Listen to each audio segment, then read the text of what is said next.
question had been, do the late night shows need Donald Trump? I'm starting to think they do. I'm going to do a set of Super Bowl jokes from the late night shows here. Other than this first Jimmy Kimmel one, they're not that good. The good one, Kimmel. I don't know if a lot of people mention this, but Tom Brady won his 7th ring at a time when a lot of people in this country don't even have one Super Bowl ring. So that's good. Trevor Noah. And how about Tom Brady winning his 7th Super Bowl ring? At this rate, he's going to be the first player with a Super Bowl toe ring, people. Trevor. I mean, at this point, Tom Brady's led the kind of life that 8-year-olds narrate to themselves in the backyard. The crowd goes wild. Tommy wins his 7th Super Bowl, and now he's rich, and he's married to a supermodel, and now he's riding on a dinosaur. Fallon.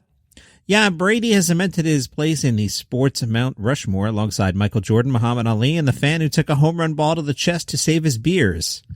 Like, these are all like, okay.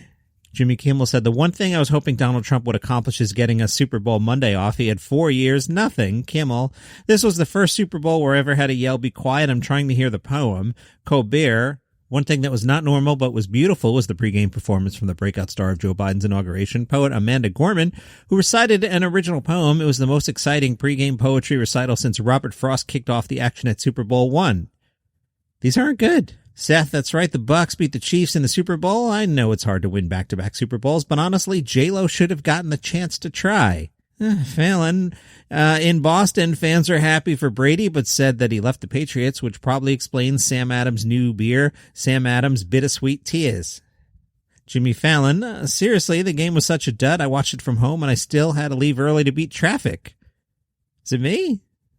He's already that good. Fallon, what a weekend for the people of Tampa. 48 hours of nonstop drinking and partying in the streets, and then the Super Bowl. All right, that's all right. Kimmel, Tampa Bay fans were not taking precautions. They had a huge, mostly maskless celebration while I was eating nachos through my N95. Colbert, while the teams did their best to make the game itself safe-ish, the after-party on the streets of Tampa was a different story because following the Bucs' blowout victory, hordes of maskless fans partied hardy in a foolhardy display that can only be described as Florida. Fallon, yeah, they partied hard in Tampa. One girl was so drunk she made out with the Vince Lombardi hologram. Kimmel, you know, health officials are frustrated because they spent the whole last year trying to educate people about the importance of masks and social distance. Unfortunately, explaining science to people from Florida is like explaining Zoom to your turtle. That's probably the worst set of late night jokes, maybe since I've started the podcast. I remember last week I told you about the spec script for the gang storms the Capitol. That would be the script in which the It's Always in Sunny Philadelphia gang stormed the Capitol of the United States. There's another one. This is a spec script for the Office pandemic episode. The episode called The Virus is pretty great. The cold open involves some light door dashing. It's particularly spot on if you can easily hear the actors saying the lines in your head as you read. You know if you got a winner. And then here's an interlude with Krasinski and Carell. Michael would say, 10 o'clock on the dot. Every day, I swear to God, around this time exactly, someone shows up, walks to the door with a bag, takes a picture of the building, and leaves. What could it be up to? Drug runner? Plotting a burglary? Casing the joint, perhaps? Then you cut to Jim. I ordered a late breakfast today through a food delivery service once, and they have a policy to take a picture of the food when it's left at the door. And for some reason, Michael was just mesmerized by it. I honestly can't explain it. He couldn't stop staring out the window, so naturally I began to do it more, and it generally keeps him distracted for at least half an hour. You'd think eating out for breakfast every day would be costing me a fortune, but during that time, Michael's kept distracted. I make more than enough in sales commissions to make up for it. I might even start having my lunch delivered. Today's breakfast is, and he checks his bag, egg and cheese omelet. Jim grins, cue the theme. The rest of the script by Redditor Nick the Surfer is equally expertly pitched. The writer wants to note that the episode is set around season 2 to avoid spending too much time setting up a big reunion for the characters. That makes sense. It also takes place near the beginning of the COVID-19 pandemic, which explains why they're not working remotely. Yeah, I hadn't picked up on that flaw, right? The Office pandemic episode. Why are they in the office? Although that could be a plot in itself. You will find that on Reddit, and it's going to be too hard to dive onto Reddit to find that. So go to the AV Club, and they've got a link for you there. From the Interrobang, it's something fans of the late, great Patrice O'Neal have long been waiting for. What's that? It's the documentary about comedian Patrice O'Neal. A few years after Patrice passed away in 2011, his longtime girlfriend, Von DeCarlo Brown, launched a crowdfunded campaign to produce a documentary. DeCarlo and her initial team parted ways. The rights were signed over to Comedy Central. Then the network worked with Bill Burr's All Things Comedy. And that makes sense because Bill Burr was friends with O'Neal. You'll finally get to see this thing on Comedy Central February 19th at 10 p.m. After that, they will air Patrice's special. I don't know how familiar you may or may not be with Patrice O'Neal. The comedians loved him. Like, he was a comics comic. I worked with him a couple times, and by worked with him, I meant like I was producing a radio show and he was a guest on it. I don't want to make it sound like we did a movie together. But one thing about Patrice is he would like screw with you. Like, I'm looking right now. I'm wearing a Mets sweatshirt as I record. So if Patrice walked in the room right now, he'd be like, Mets sweatshirt, huh? Just to like get a reaction out of you. And I don't know. I don't know why he did that. I'd never you hear me struggling here. I never enjoyed my time around him because he did that, but he did that to everybody. I don't think he was being a jerk. I don't know if he thought he was being funny, but just he had this way of just like walking around him and like messing with everyone, and it just wasn't fun to be around.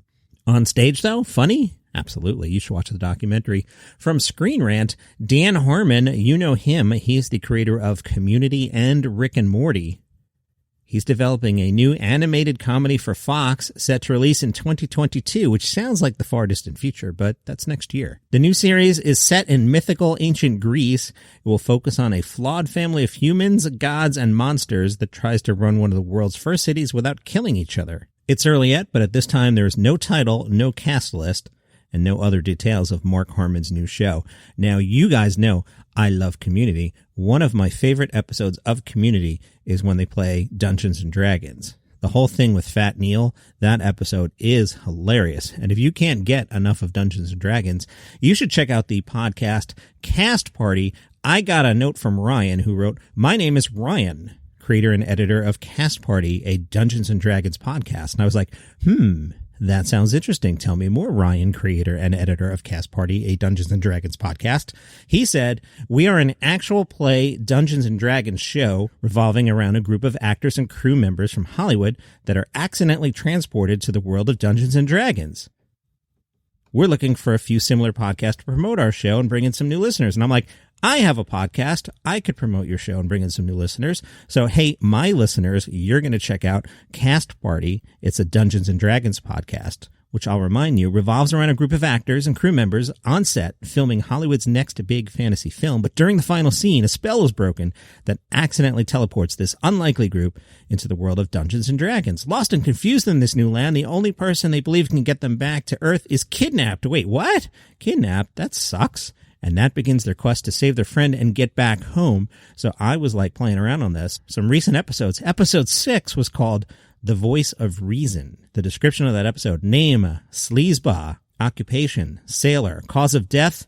Well, to be honest, I don't know, and it's bothering me. He was in perfect health, has all his blood. He just died. I don't know. They bring him in and said, "Hey, Carter, why did he die?" But they said ...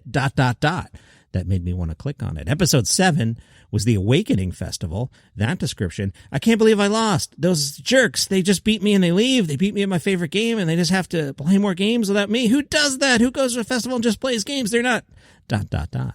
And the newest episode, episode 8, "You Like Jazz." That description is: haggling over prices, random questions about some gnome. Like, come on, I know they were going to be a weird bunch the second they walked in. I kind of regret telling them about the temporary magic tattoos. I think they might come back for me. So you want to check this out. Cast Party, a Dungeons & Dragons podcast. You can get it wherever you get your shows, and they sponsor today's Daily Comedy News. My man Dani Zoldan is back. He tweeted, Cuomo, that is New York State Governor, what is his first name? See, the real governor of New York was Mario Cuomo. Wow, I can't think of... This is so funny. I could just edit this out. What is the governor's name? Mario Cuomo's the real one, because I'm from the 80s when Mario Cuomo was the governor. Cuomo's son, Governor Cuomo. It'll come to me to say, oh, Andrew. It's Andrew Cuomo. I could just edit that out, but why would I? Andrew Cuomo is producing outdoor comedy shows now. Several smiley faces. This from Dani Zoldan's Twitter. Nothing like sticking it to independent venues, forcing them to stay closed while the city creates their own entertainment programming. This is disgusting. Plus, they stole most of our outdoor show ideas. The New York Post writes, Big Apple Comedy Club owner thinks Governor Andrew Cuomo's sudden plan to jumpstart the local entertainment industry is a joke. Dani said, I thought it was an onion piece at first. On Monday, the governor of New York State announced an upcoming programming of star-studded pop-up performances everywhere from subway platforms to local parks, many of which will be free of charge. Zoldan said struggling independent venues like his, he owns Stand Up New York, which is a club in New York City, have already been organizing similar outdoor events. He said, outdoor shows aren't even allowed, but we've been doing it anyway because we have nothing to lose. His club has produced more than 500 outdoor events. Dani said, we've proven that we've been able to do it safely. And then Cuomo goes and announces this plan to create all this outdoor programming free of charge. It's not showing consideration for independent venues that are struggling to survive. Dani concedes, I guess it's good for New Yorkers. The more entertainment, the better. New Yorkers need to be entertained. New York State says the New York Pops Up, and Pops Up is one word, that is lame, begins February 20th. It will serve as a, quote, pilot program and create New York's, quote, first large-scale model for how to bring live performance back safely. Mario Cuomo's son, Andrew Cuomo, said, when you shut down Broadway, when you just shut down movie theaters, you shut down an entire economy, so we're going to accelerate the reopening with 300 pop-up arts performances across the state. Now, the performers, it's a mix of things from poetry to comedy, from pop music to opera, and so much more. Let's take a look at some of the names. Amy Schumer, who is related to Chuck Schumer, powerful Democrat. Much like Andrew Cuomo, powerful Democrat. Coincidence? Perhaps. Alec Baldwin, sort of comedian, not really. Chris Rock, definitely a comedian. Broderick, Sarah Jessica Parker, Keena Thompson, Aparna Nancherla randomly on this list, Jared Carmichael, and many others. Quotes, the events themselves will ignite imaginative collisions of different art forms.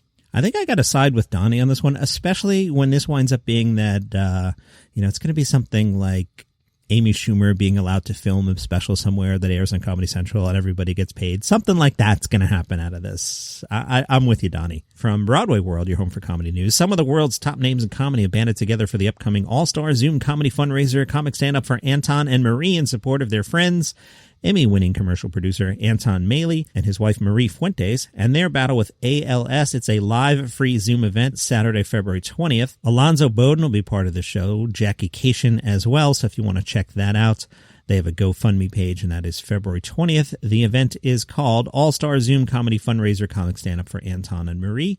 Hey, did you vote yet? I'm trying to get you to vote. Here's what you're going to do. You're going to go to the Instagram page, which is called Daily Comedy News, or I'm so old, like it's an app. Kids, you know what to do. You go on the Instagram, you go to Daily Comedy News.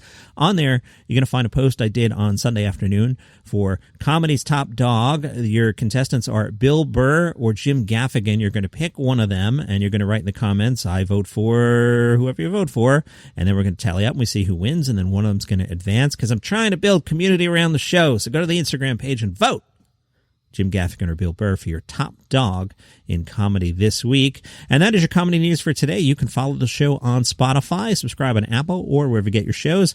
And if you like what I do here and you want to buy me a coffee, I just went to the donuts chain and got one. That's a large ice with caramel. Buymeacoffee.com/dailycomedynews. You can throw me $5 one time, or if you want to be super cool like Susan and support the show, you can hit the subscription button and give me $5 every month. Thank you, Susan, for that. Everybody, see you tomorrow, but go vote. Instagram.